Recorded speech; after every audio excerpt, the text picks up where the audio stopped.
আল্লামা সাঈদীকে বন্দী করার ফলে হাজার হাজার আলেম পয়দা হয়েছে। হাজার হাজার আলেম আগের থেকে বেশি ময়দানে কোরআনের কথা বলেন। বন্ধ করা গেছে? আল্লামা সাঈদীকে চোর বানালেন, ধর্ষক বানালেন, যুদ্ধ অপরাধী বানালেন। তাতে কি মানুষ তাকে ঘৃণা করে? তাকে ভালোবাসে। কেন ভালোবাসে?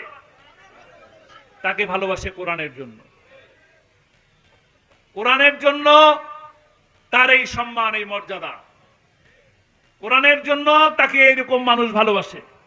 কোরআনের জন্যই তাকে আবার 13টা বছর জেলের মধ্যেও থাকতে হয়েছে। এবং এই কোরআনের জন্যই তাকে মিথ্যা কথা বলে জেল থেকে বের করে নিয়ে এসে চিকিৎসার নামে হাসপাতালে নিয়ে তাকে কি করা হয়েছে? এই হত্যার বিচার আপনারা চান? এই হত্যার বিচার আপনারা চান? আমরা এর বদলা নেব ইনশাআল্লাহ। আমরা এর বদলা নেবই।